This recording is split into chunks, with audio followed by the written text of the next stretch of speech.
everyone. Welcome back to Loving Life Creatively with Lizzie Menz, the show where we celebrate the beauty of creativity and the magic it brings to our lives. I'm your host, Lizzie, and I am thrilled to take you on this incredible journey through the world of local artists, musicians, woodworkers, and all kinds of creative souls. In each episode, we'll dive into the inspiring stories of our talented guests, exploring their unique crafts and passions. I'll be sharing my own creative journey with you, offering insights into what fuels my passion and the adventures I have encountered along the way. But that's not all. We'll get an insider's look at our guests' creative processes and even join them in some live demonstrations, which we will start on this episode right here in our studio. Whether you're an aspiring artist, a seasoned creator, or someone who simply appreciates the joy of creative expression, this show is for you. So get ready to be inspired, to learn, and to celebrate the creative spirit that makes life so vibrant and exciting. Together, we'll learn, create, and discover the endless possibilities of our imaginations. This is Loving Life Creatively with Lizzie Menz.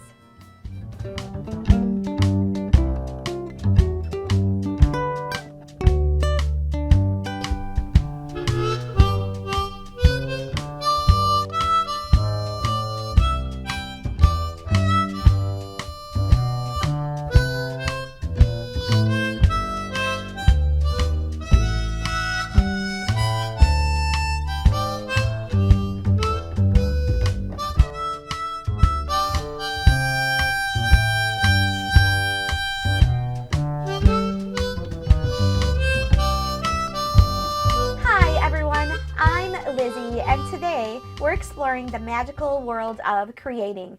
I am extremely excited to introduce the very talented Mariah Calley, a well-known inspirational graphic artist and calligrapher.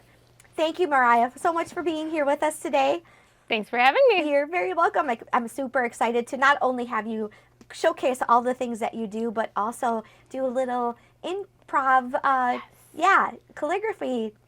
I'm excited to show you what I know. Yeah, I'm excited too. Yeah. So, you know what? Let's start with a few questions first, and then we'll roll into all the things about you. Yeah. All right. So, Mariah, let's start with, please share a bit about your background and what is it that kicked off your creative career? Yeah. So growing up, I was always the art kid in school, in my community. I always had a knack for doing artistic things. I would always be writing signs for community service projects my family did growing up, posters for clubs at school, things like that. So always kind of just in the zone of the art world. And by the time it came to graduate high school, I was picking a degree program, and that was one thing that really felt really natural to me, something that didn't really seem to require much effort for the amount of level I could produce. So I opted to go to art school, so I know that not everybody who is an artist professionally has gone to art school, which is something I know your shows have talked about in the past, but I have taken some classes and graduated with an art degree. I went to MATC, now Madison College, and I have been kind of freelancing my own graphic design business ever since. So awesome. Yeah. So awesome.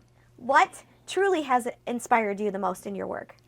Definitely the people that I work with are super inspirational to me. The ideas that they can come up with, just the worlds that they can create in their head. So I work with some truly amazing people. I have some really cool connections, and they're kind of always keeping me on edge and just keeping me thinking about the next thing for their brand or their business, or just in general, like the possibilities of what I can create.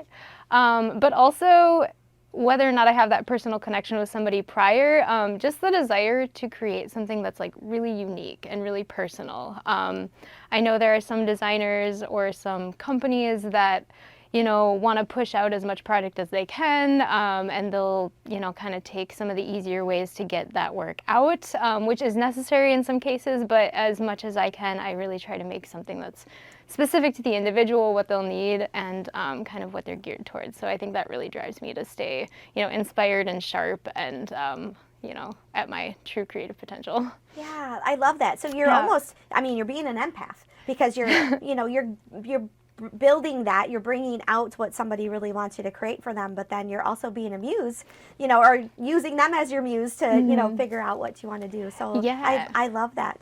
Listening is sometimes the hardest part of creating and being able to dig into someone else's imagination. That's a gift. That's a huge gift. It's definitely something I think the world can do more of, and I don't claim to be a professional at listening necessarily, but I do, that is one thing that I have specifically highlighted as something that I find important in my business, as well as just other areas of life. I think we don't even stop to think, oh, maybe I should listen. It's not even sometimes on our register, and I think we can really gain a lot from sometimes I agree. I definitely agree. And sometimes that pause helps you not to be thinking about how you're going to respond.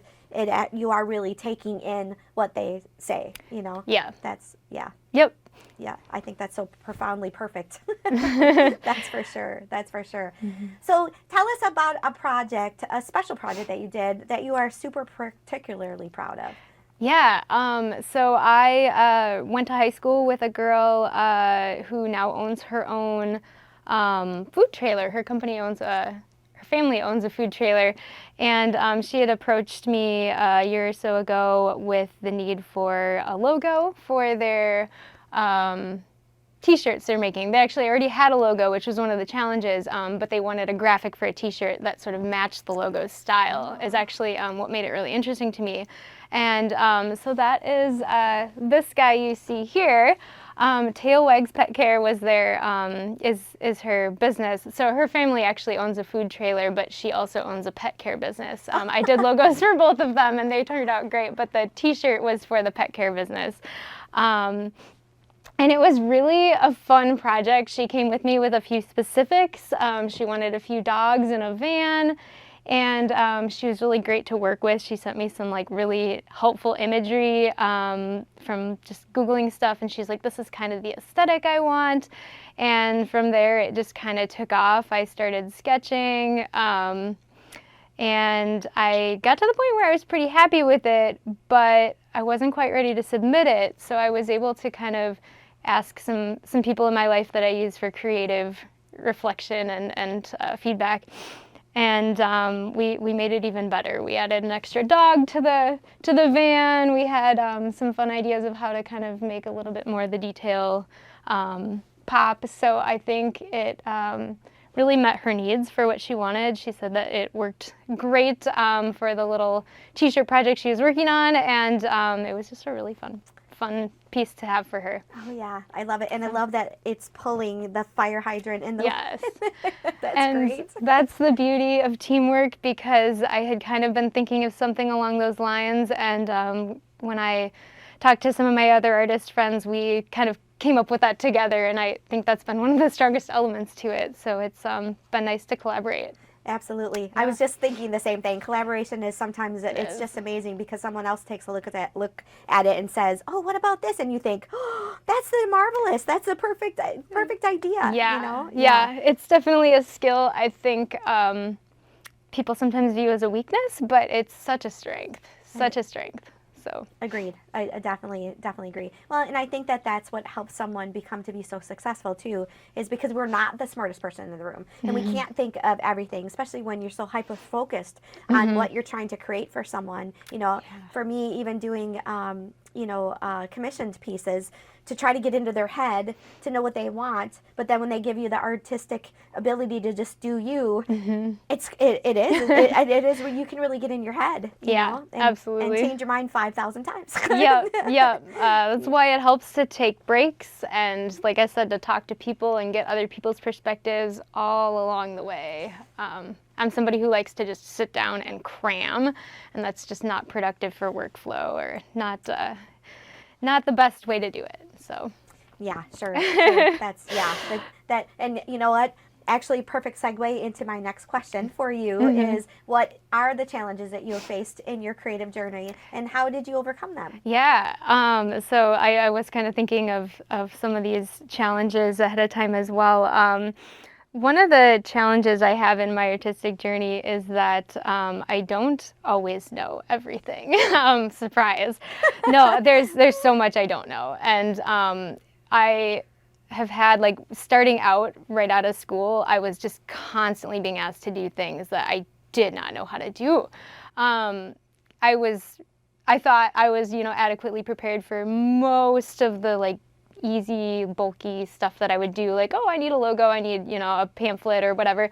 So yeah, I can do that. But people were asking me to do photography projects and just all sorts of interesting things that I learned how to do in school, some here and there, but just didn't know. So I always said yes was my goal. I was like, I am just out of school. I need to, take on as much work as I can and learn as much as I can in the real world setting now that, I don't have the training wheels on for classes.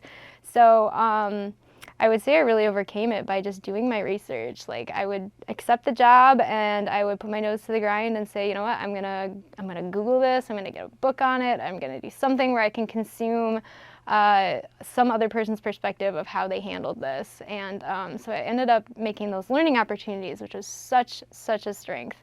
So I think the biggest challenge for me was just out of school feeling like I didn't know enough, and then having projects where I like, oh no, I don't know how to do this, but overcoming them by just learning how to do them and talking with other people who do know how to do them was really helpful. Yeah, that's awesome. Having that drive and the tenacity and that spirit to want to just push through it and do it, and get on the other side. That's amazing. Yeah. And that's really profoundly pushing you into another stratosphere, really. Yeah, and it kind of has. There have been some projects where it's like, yeah, this isn't my comfort zone, but I want to learn how to do this. I want to know how to do more things, and then I end up loving it, because if I do something for a bit and I become comfortable at it, it's like, oh yeah, I'll definitely do this again. It's artsy and I love it. And then somebody else will hear that I did that and they're like, oh, well, can you do this? And so it just kind of like piggyback on each other, grow on each other. Yeah, I love it. Yeah. I love that. So how do you stay motivated and inspired, and manage your time? We talk a lot about time. 2025 for me is all about time, so I'm going to talk a lot about time. Yeah, so I actually kind of want to split the question up into two, if that's okay. Oh, you do? Yes, of course. Because there's two really different answers. How I stay motivated and inspired has been an intentional thing for me, because that is something I have struggled with throughout my creative career, is just not feeling like I have all the ideas flowing all the time. Like, people always think of me as the creative and the person who just magically pull out all of the magic potions to make all the designs the most perfect, and I struggle with that. So I really intentionally and conscientiously been trying to stay in with the creative influences in my life. So making connections with other artists has been absolutely crucial. For a long time, I didn't really have a lot of artists that I talked to, but I've started building my network in that area a bit more aggressively, and seen some amazing benefits from that. Just seeing what they work with and how they produce their work and how they run their business, not even necessarily asking them for advice, but that is helpful immensely as well. Oh yeah, that's how I met you. Yeah, yes, yeah, and I think about that too a lot. Me too, back at the Evansville art crawl, and when you shared a little bit with what you were doing, that was a really profound moment for me too, coming out and trying to do all of this as well. It is an adventure, and the more that we can stick with each other as creatives, our spirits, is amazing. Yeah. So kind of elaborating on that a little bit more too, people oftentimes recommend, put these people in your network, stay building your network all the time, because of how it will advance your career, or because of how you can boost your business and things like that. But I think there's huge advantage to just keeping people in your network for for no reason, just because you like them. I mean, that's a reason. That's a great reason, but not any like career aggressive boosting reasons necessarily that are right out forefront in your mind. I think it's just good to make positive connections with people, artist or not. It's been influential in my life and my experience. So I would say that's definitely how I stay inspired, is connecting with people. Another thing that I do also highly recommend is put yourself in other circles of art. So engage with like podcasts have been really helpful for me. I found a few artists that have their own podcasts, and I just listen to that while I work, which is fabulous. And I also like to join groups on Facebook or just social media or whatever platform. I'm just immersed in this creative culture in those pages. I every day will see content that people create. I'll see videos of how they do it, and just quick ones. Like I know Facebook Reels has those really fast videos. So just staying immersed in that. So I know that's a lot of information, but I'm really passionate about that. So that's how I stay inspired. Love it. Yeah, thank you. And as far as the time management goes, I know this question is answered quite differently depending on who you ask, but for me, it's really been like first and foremost getting to know myself, because that's always been something that my time management doesn't look like somebody else's time management. And so it's not necessarily wrong, it's just it looks different, and I have found some ways that I can be really successful at it, but I have to be in tune with my body and myself and my mind and really know myself well to be able to make those things work. So that being said, for me, it took me a while to realize this, but I need to know when I've had enough sleep, because if I am working on a project and I did not get enough sleep last night, sometimes I need to take a break, take a nap. I'll go back and I'll be done with the project in an hour. Like I can just whip it out. But I can't tell you how many times in school where I sat at a computer just for hours trying to plunk out a project and I was just too tired. So. Yes, my soul resonates with that. Oh, yes, and I feel strongly that as artists we should talk about those things, because I know there's so much pressure to have this perfect creative like linear line toward like start of project, end of project, nothing goes wrong, we did it perfectly. Art is hard, art is messy. So it's sometimes you gotta go take a nap. It is a wave. It's a wave. I agree. Yeah. I so agree. Yeah. Yes, and when someone wants you to produce something in an amount of time, it's almost like sometimes it's a block for me. Like my whole brain will say, I have to have it done in 2 weeks. Yeah. So I hear you. Yeah. That is such a thing that I used to struggle with a lot, and I still do from time to time. So just knowing your own body, knowing when you need to take a nap, knowing when you need to go eat. I would forget to eat a lot in school, and that was not a good habit, because then my body was not capable of, thinking clearly, producing work effectively. So first and foremost, as basic as it sounds, just knowing your body, being in tune to yourself. I also had taken some career tests and personality tests throughout the years. Some of it was just like stuff I did in high school. I took some just on my own in college, just to learn a bit more about how my brain works. And I found out that as much as I don't like it, I need to take breaks. So setting timers and then just, every so often, just take a 5-minute break, go walk around, go do something, get away from the art, get back to the art. As much of a waste of time as it sounds like, I have saved so much time taking breaks and just coming back to it. Yes, yes, I love that too, because even when I teach my classes, I actually make the entire class walk away and then look at each other's, and talk to each other, and then go back at it, and some of the folks that have been in my classes, they won't move, and I'll say, come on, you got to get, it's almost like you have horse blinders on when you're staring at it for too long. So I love that, and actually you're teaching me something, because I think that will help me as well. I am one of my alarms is to go eat lunch, because I'm a lot like you. I get so hyper-focused and I forget to eat lunch. So I'm going to make more. Yes.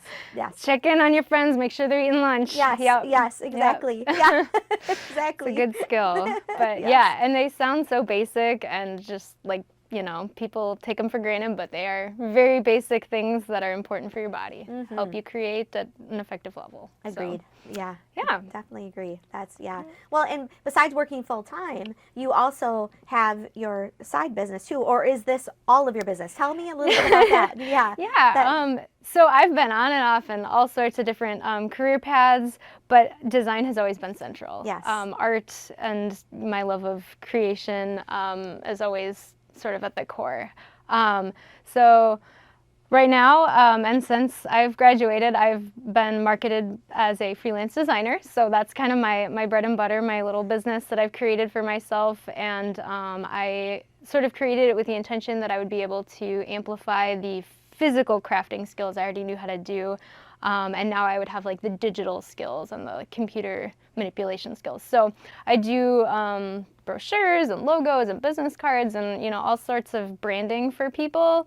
It's turned into, as I said before, quite a bit of photography, which has always been a passion of mine, but like also a kind of something I've been really nervous about because I haven't had a whole lot of formal training. I had an intro class and that's about it. But it's been a blast. So yeah, so I do that. And then I've had kind of all these other little side jobs that I do that aren't really related to art. Some of them are, some of them aren't.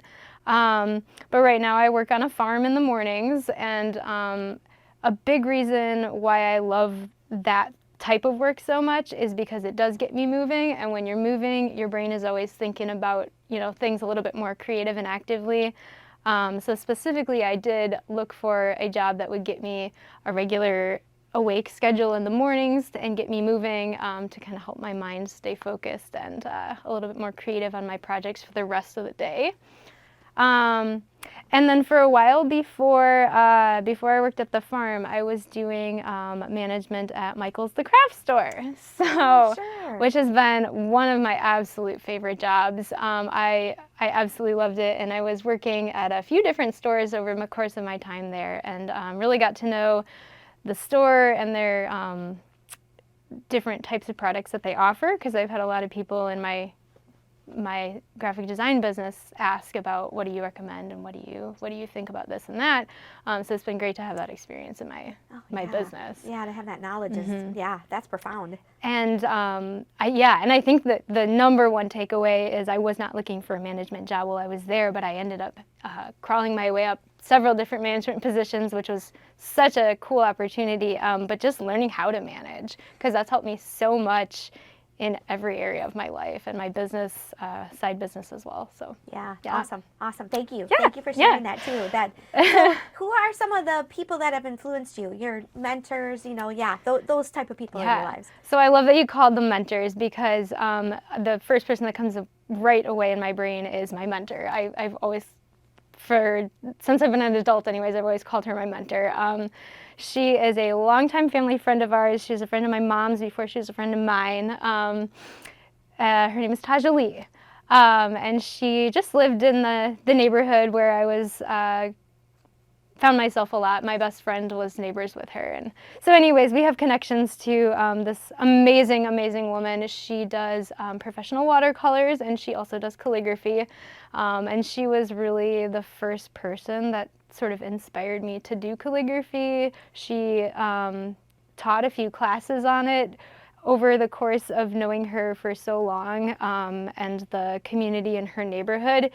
She actually started teaching art lessons on Thursdays, and so the neighborhood kids and I would go over on Thursdays and we would do art, and it would kind of be whatever we wanted, but I really liked calligraphy and I really liked drawing people and sketching and stuff, so we did a lot of that. And we've just stayed in contact, but she's been a huge part of my art career.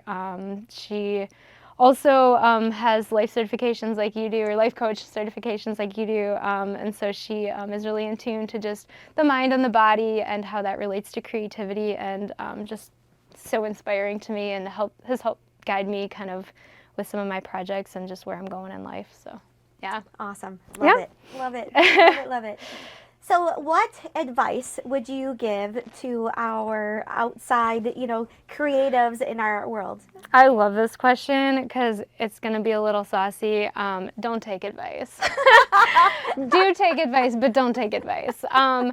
The best advice I can give somebody is that every single artist has imposter syndrome. Every artist feels like they're not good enough, like they're not doing it the best, like they need to go look at somebody else's work and make sure it looks like theirs. I certainly do not claim to be qualified to give out a lot of really lofty advice, but the most helpful thing I've had to tell myself is I know who I am, I know where I want to go, I know what I'm good at. I have a lot to learn in those areas, but I know I've got a base knowledge. So I would love to hear people's feedback, and I specifically do ask for people's feedback all the time, all the time. It's such a good skill to know how to do, but I don't need to take their advice all the time. I need to process it, I need to assess the situation, but when it comes down to it, when I make the decision, it's going to be my decision. It's not going to be because somebody else told me to, because that's what they need me to do for my business. As I know that sounds selfish, I'm not actually that kind of person, but for me to have my own business and do my own freelance stuff, that's been really, really necessary for me, is to just know myself and make my decisions. You can make some wrong ones sometimes, but my advice for everybody is to just really get comfortable doing you. And that's what makes your brand, that's what makes your art, that's what makes, everything the way it needs to be for your business or your art. And art can look like so many different things. So it doesn't have to be, I did 50 sketches for this picture to have it turn out right. I certainly admire people who can do that. That is phenomenal and probably very helpful to create an awesome picture. But some art you just wing, and it's also a masterpiece. So there's a lot of give and take. It just depends on the project and depends on the artist. So Yeah, agreed. Yeah. Being your authentic self and loving yourself for who you are. Yeah. That is, I think we live in a world that's just so noisy. Everybody wants to tell you whatever Yeah. that is, Yeah. so I love that. That is the I love it. What did you call it? Saucy. Yeah, yeah. I don't know if that's the right word, no, but I love it. I think it's perfect. Thank you. You're welcome. You're very welcome. So, Mariah, thank you so much for being impromptu today too. Absolutely. To all of you out there, instead of me talking about, quiet your mind with creativity, we're actually going to have Mariah teach us, me and all of you out there, how to draw your name, or I guess write your name in calligraphy, right? Yeah. In a world now where students aren't even learning how to write their name, or Cursive. Cursive, thank you, yes, cursive. But now I'm even forgetting the name of what all it is, right. I think it's super cool that you do the calligraphy that you do, and Thank you. so next up, what we'll do is we'll have a little one-on-one session on calligraphy, and then we'll come back, and then Mariah will share more of her creative journey, all the different pieces that she has brought with us, what has inspired her in those, and all that great stuff. So stay tuned. We'll be right back.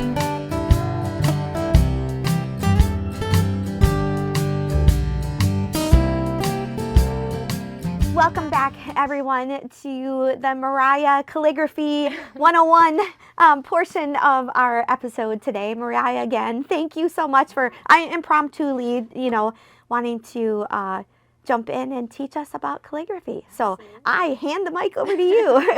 Wonderful. Well, I am so excited to show you what I know. I've had people ask over the years, a lot of people ask if I can show them what I know, and I would love to. So the first thing that is really important when you're doing calligraphy is knowing what you're working with. Side note, I get all my supplies at Michael's mostly, so a lot of this stuff can be purchased at Michael's, but today we're going to be using brush markers, and there are a variety of different brush markers, but we're going to be using some really basic ones that just have this basic brush tip. It's a large brush tip for anybody who wants to be super specific about their markers. They do make smaller versions. And I find that brush markers tend to create some pretty easy to create cool looking art. So, Cool. yeah, we'll start with a dark color, and we'll practice on some white paper, and we'll get some strokes down, and then after we get kind of a feel for the marker, then we'll dive into some colored paper and make something really, really pretty. So Okay. yeah, Awesome. so you can go ahead and take your marker. All right. One thing that we want to note when we use brush marker is that it does have this, delicate brush tip. So when you hold a brush marker, you always want to hold it at an angle. You don't ever want to hold it like this because you'll smash that little tip, which is delicate and fragile. So we always want to hold it at about a 45. It's not exact. Whatever's comfortable for you, that's not going to smash the tip. Okay. And we're going to warm up and just practice some strokes. So we're going to start from the top. And we're going to pull down, and it's going to be kind of a thicker stroke. And that's going to be called a downstroke. And so you use kind of the side of your brush to do it. You just kind of push and pull down and pick back up. And brush markers are a little bit of a challenge to get the hang of. So if it doesn't come at first, that's okay. Just keep practicing, right? Keep practicing. And play around with the amount of pressure that you can put on that brush tip, because if you are not putting pressure directly on the tip, you can actually put quite a bit of pressure on it. Oh, you can? Side. Okay. Yep. So don't be afraid of it, but just kind of keep in mind you want to keep that tip as, straight and pointed, just for the longevity of the brush. Yep, okay, But when I push down, I actually do bend it quite a bit. So we're going to do some downstrokes. And once we do a few of those, then we do the opposite. So we actually start from the bottom, and we go up, and we use light pressure. And those are called upstrokes. And they're just little marks, and they're harder to do. Oh, so yeah, okay. If your downstrokes are thick and even, your upstrokes might not be. Mine aren't always super even. So you just, like I said, just keep practicing. Oh yeah, after pressing down hard and now doing light. Yeah. I got to think of it as a paintbrush. Right, and that's kind of what it is, but you have this nice tip that's one solid unit, so it doesn't have bristles that spray everywhere. Right, yeah, or look gargly gooked. Yes. And it is amazing how different an actual paintbrush feels. Like the artwork that I produce is quite different when I'm with a paintbrush versus a marker, just the stiffness and everything. Yes. So yeah, I agree with you. Yeah. So we did some downstrokes, we did what's called upstrokes, and brush marker calligraphy is kind of combining those two in fluid motion. So another basic warm-up we can do is we're going to kind of do a U, but we're going to start from the bottom, and we're going to pull up and down, and actually I did that wrong, so I'm going to do it again. When we start from the bottom and pull up, we want to do those light upstrokes, and then we want to curve around and pull down. Okay. Like that. Okay. The nice thing is my little mess up here is you can do it either way you want. There's right. no right or wrong way to do it. Sure. But I hope you're all doing this at home with us. There's a lot of content available about the basic strokes of calligraphy. Of course, sure. These I suppose. are some of the basics, and then if you get comfortable with that and you want to try the reverse, you can start thick downstroke into a thin upstroke. And you can practice as much as you want, but that'll get you kind of the basics for how to get a feel for... Boy, going down and coming back up is, different. Yeah. It is different, yeah. There are some other strokes that are helpful to know, but these I think are probably the core four. Okay. And so we can go ahead and try your name if you want. Sure. Should we go with Elizabeth, or maybe we should just go with Liz? What do you want? How should, aggressive do you want to be at it? We can do the full name. Well, we'll go with Liz. I think we'll go with Liz. Yeah. Let's do it. Yes. So we can do a fun cursive, or we can do a really basic print. Both of them look great. Let's do basic print first, and then can we do cursive afterwards? Can we do that? Can. Okay. Yeah. So Liz is going to start with an L. So it's going to start with that basic downstroke, but instead of picking it up, we're just going to curve it off to the side a little bit. Okay. So we're going to start, if you want to watch me as closely I will watch as you yes. can. Yes. So we're going to push down with heavy pressure, pull down, and then before we pick our pen up, we're just going to kind of curve it off to the side a little bit. Oh, okay. Okay. And so that would be our L. You want me to go ahead and do it? That, okay. Yep. All right. Because we'll go step by step. It'll be easier to focus on each letter. Perfect. And yeah, if you drag it out more to the right, it'll look more capital, but however you want to do it is fine. And then we'll do a capital font. So we're just going to do a big downstroke for that I. And then I always have trouble with Z, but I'll do thinner strokes on the top and bottom, and they're going to be 3 separate strokes. So we're going to do a light stroke from left to right, and then a heavier stroke to make that diagonal downward, and then a light stroke again, across. like Okay. that. Okay. Maybe we should do Lizzie since I do Okay. that. Okay. So light stroke across, Yep. So light, even stroke, perfect. and then a I down. love how you picked up your pen in between, so good Thank job. you. Thank you. One of the things with calligraphy is that you're working on making a nice illustrated picture more than you are actually handwriting. Right, right. It is words and it is letters, but each stroke is its own creation. Sure, sure. That looks great. So we're doing Lizzie? Yes, let's All do right. Lizzie. Yes. So then Then we'll practice our Z's. Yeah, if you've mastered that first Z, it's the same thing. And I've added a little bit of a curve to mine because I'm extra, but I like the straight Z that you've got too. That looks really nice. And then we're also going to do that same I. I assume it's I-E at the end. It is I-E. You got it. Perfect. Yeah. So there we go. And then we're going to do another one of those same strokes we did for the I, and then we're just going to add some strokes that go off to the Oh, so left. do this guy first. Yep, that big downstroke, and then left to right, starting on the top, we'll just do a thin stroke out that way.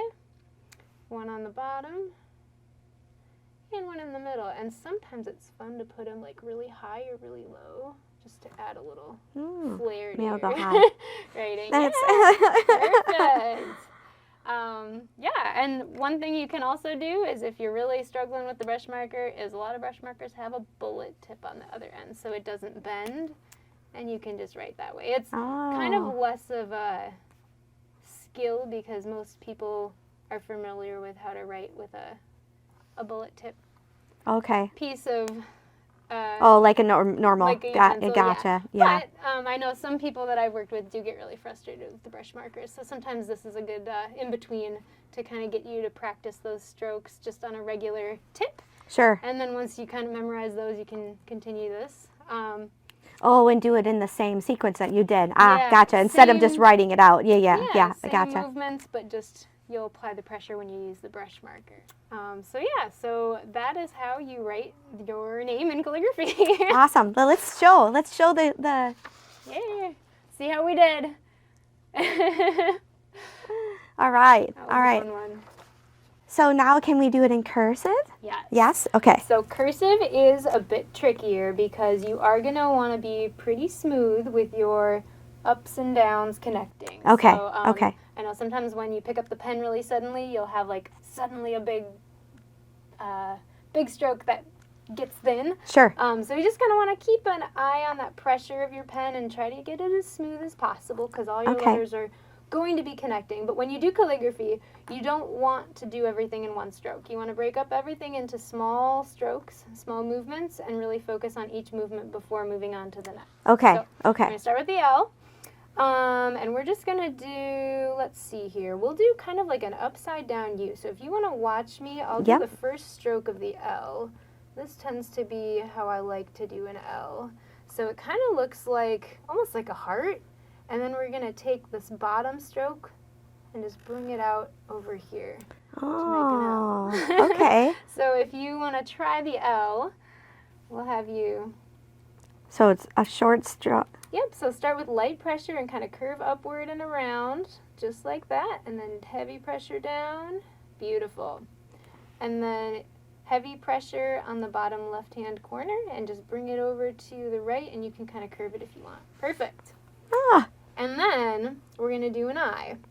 And the I is going to start with a downstroke. So we're going to do heavy pressure pulling down about halfway to the top Up that of the L? I. Okay, I'm going to watch you Or first. to the Yeah. top of the L, yep. And so it's actually we're going to start the I like kind of off in nowhere land, and we're going to make it connect to the L when we pull down. So Okay. just like right above where the L ends. There we go. And then curve that up. Perfect. And we can put a little dot on the I. Some people like Alright. to dot their eyes at the end. Yep. I like to get them out of the way. I love And it. then Z's, I always go back and forth how I like to do my Z's, but we'll do the cursive Z's. So we're going to continue this stroke. So we'll just put our pen somewhere in the stroke of that I, and we'll go lightly up, heavy down, and that'll be that first stroke. And then I'll go ahead and finish it. Yep, for you yep, so you go can see ahead. it. So I'll do light over, heavy down and around, up, and it's light when we come up. Wow, that looks awesome. Can I keep that? Please do. All right, so I want to follow this, and it's... Yeah, so we're just going to do kind of like a bump that goes up and then down to back where the eye kind of starts. There. And then light pressure over to the right. Curve it down and get heavy. Come up and get light. And curve it around. Perfect. Ah. Do you want to do the full name or do you want to stop at Liz? Let's keep going. Let's keep going. Alrighty. So I probably should have made our Z's connect, but we'll start the Z. We'll start the second Z up here, and I'm just going to do some light pressure up to get into the Z, heavy pressure down, and make that kind of like a backwards C stroke. Okay, so just like the next two. Yeah, so that top of the Z Light, is what we're working on. Light pressure. Light pressure up, heavy pressure down. Perfect. And then light pressure over, heavy pressure down, light pressure up. So generally in the brushstroke world, anytime you're moving from top to bottom, heavy pressure. Heavy pressure Yep. down, okay. Downward motions are heavy and thick, and upward motions are light and thin. Oop. And the beautiful thing is the imperfections make it beautiful. So anything that you think like, oh, I bumped Like a little that, squiggly. That's it. it looks hand done, it looks great. Yeah. So we're going to do that I, so we'll do a heavy downstroke starting around the top of the Z, and we'll just kind of pull down, but we are going to make it curve up a little bit at the end. Okay. Perfect. And we'll Dot the our I. And just know E is one of the letters they teach you last because it is a little challenging. So not quite where that I ends, but just a little bit off to the side of it there. We're going to start the E, and we're going to start light, and we're going to go up. We're going to curve around, and then we're going to start putting heavy pressure on it as it comes down, and light pressure on as it comes up. And you see mine's not incredibly perfect either because it's... Oh, I think it's beautiful. Thank It's you. beautiful. You're welcome. Okay, so I want to make the come down, you know, when I bring the E down to match that. Okay. Yep. So I usually start my E just like maybe a centimeter above that I where it ended, and you can start your curve for the E there. Okay. And it'll start light, and you'll curve up, keep it light, and once you come down, that's when you get it thick. Perfect. Just like that. All right, and yeah, the more you practice, the easier those transitions get, and that's, like I said, kind of what makes calligraphy, the brush marker style calligraphy, what it is it's the smooth transitions between thick and thin. Oh yeah, yeah, I love it. I love it. Got some cool cursive there as well as some print. Yeah, that's awesome. For those starting out, the capital letters, just printed capital letters, are probably the easiest. To start with, sure. Yeah. Awesome. Oh,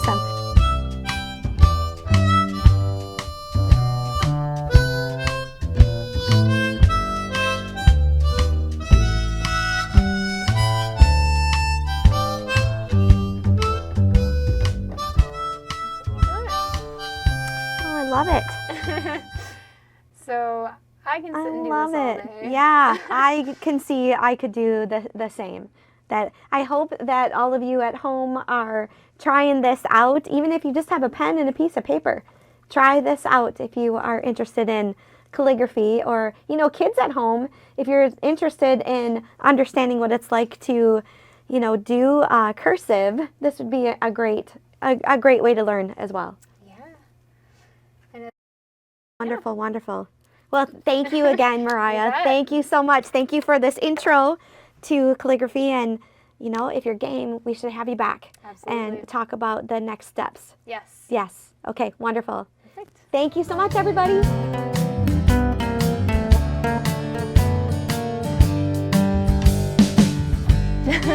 Mariah, now that you've shared your creative journey in calligraphy with us, and thank you so much for teaching me. What a fun thing to do.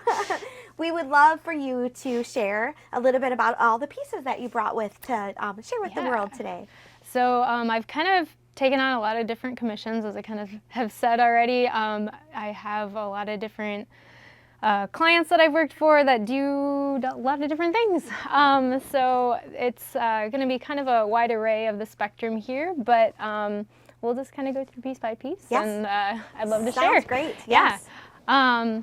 So one of my dear friends wanted a motto of his last name on a kind of wooden series of planks, I guess you would call it, for this to hang up in his house. And so he's like, hey, I know that you do calligraphy. Can you do this project for me? And I want it wood burned. And so this is one of those projects where I'm like, I've never wood burned in my life. But so I said yes, of course. Of course. Yeah, of course. So I learned. I did happen to know an individual before this project that did wood burning, and that was really the first experience I had of it. And honest to goodness, I wasn't interested in it. I didn't like what I saw that much. It wasn't my thing. But I just was open. I was like, okay, he likes wood burning. Let's dive into that. So I watched him do some stuff. I saw some of the other work that he had done in the past, and then I even went to a wood burning exhibit. And this was all prior to this project even coming to my plate. But that was an experience that allowed me to do this project in a much higher capacity. It's beautiful. Thank you. Just beautiful. Yeah, you're welcome. And knowing that you didn't know how to do this and this is what you created is outstanding. I mean, you are definitely, gifted. Thank gifted you. and talented. You're welcome. Yeah, so that was a fun one to do, and definitely one that I appreciated having that extra knowledge in my pocket. Absolutely. Another project that I'm super excited about is kind of a series of projects. The first kind of big regular client I ever had was the city of Evansville, and that's my hometown. And so they actually hired me to redesign their branding for their brochures and different pieces they have about tourism and attracting people to Evansville and what there is to do in Evansville and things like that. So some of these are older brochures that I've redesigned, but they really encompass Evansville, though. Yeah, they really. thank you. That's beautiful. You're welcome. The colors that you utilized, Evansville is such a cute town. So it's just you bring that cuteness out. I guess if that's even the right way to say it. But kind of like the charm, the charm. picturesque there you charm. Go. Better word, charm. Yes. Yeah.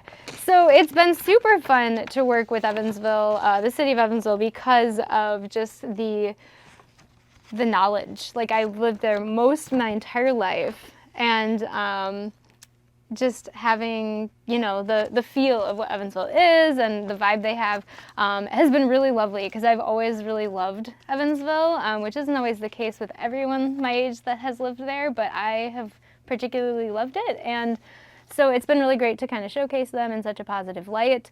And this is one of those projects where I ended up doing a lot of the photography for it. So like this cover photo is one that I had taken with my iPhone, nothing fancy.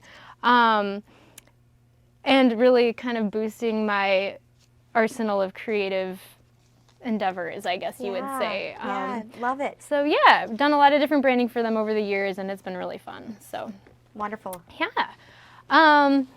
Recently, I had the opportunity to work with a friend of mine from a church connection that I had years ago, and he is doing a kind of this creating this world of squirrels in his brain that he kind of makes up stories about. Yeah. People call me the squirrel on rollerblades. Well, that's even better. Oh my gosh. Yeah, he creates these stories with his grandkids. So it's Sebastian the squirrel and all of his squirrel cousins. And so we've together created the story and then the book that was printed later last year now. And we're hoping to come out with some more, but just a really fun kind of dream project. Like I've always wanted to be an illustrator for children's books, and I've been a little timid because people say it's so cutthroat, and so I've done, a little bit here and there, but this is my first I'm a children's book illustrator project. That's wonderful. So yeah. That's all you drawing and creating in whatever you use, whether it's Yeah. pencil or Illustrator or whatever. Yeah, it's been really fun because the hardest thing to learn for me as an artist was how to combine my physical art with my digital art, because I'm not really a digital artist as outside from the fact that I manipulate my physical art once it's in the digital world. Oh, gotcha. This is where I really felt like I was able to put the two together pretty well.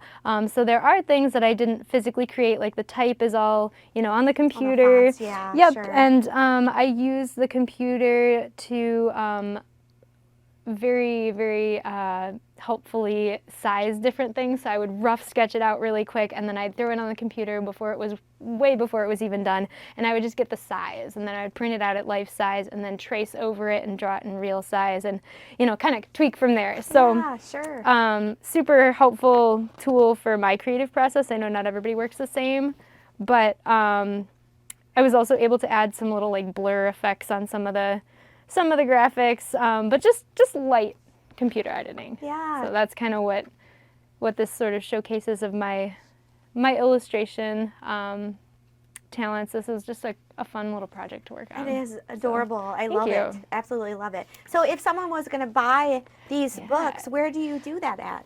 So Bill Peterson is my client who I worked with, and right now he is working on, there's a little bit of about him section here. Okay, yep. He's working on getting them to people so they can buy. He's distributed them in local shops around the area.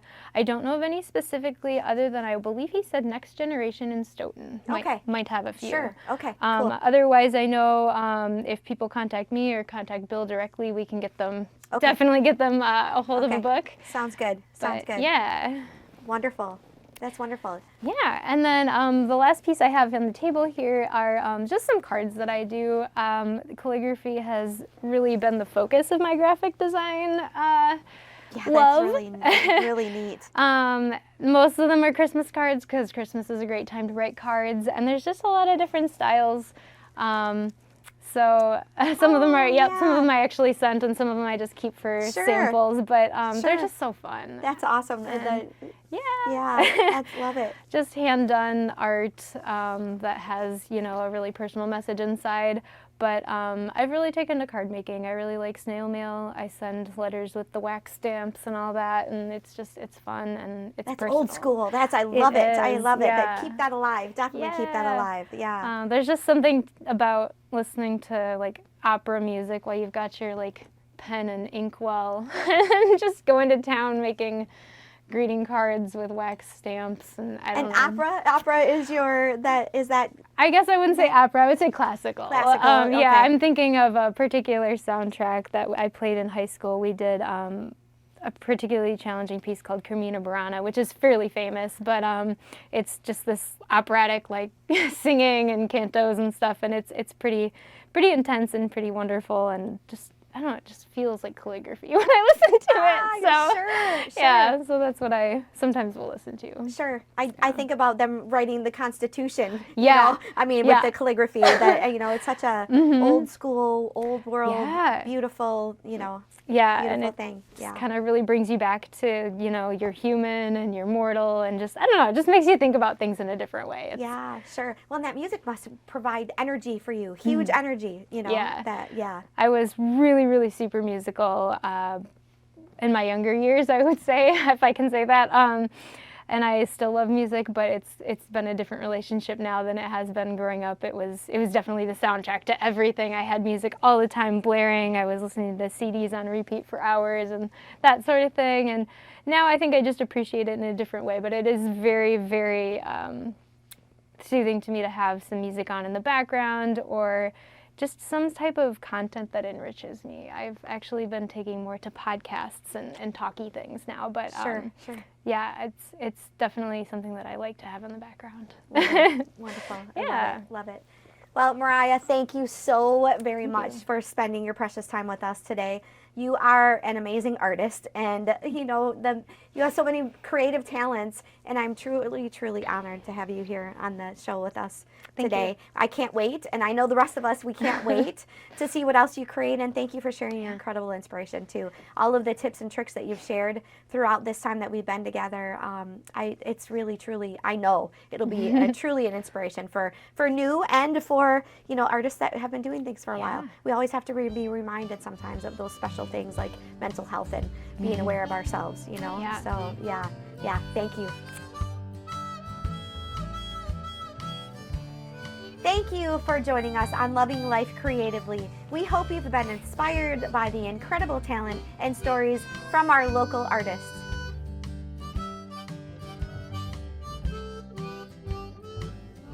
It's truly been an honor sharing this time with you.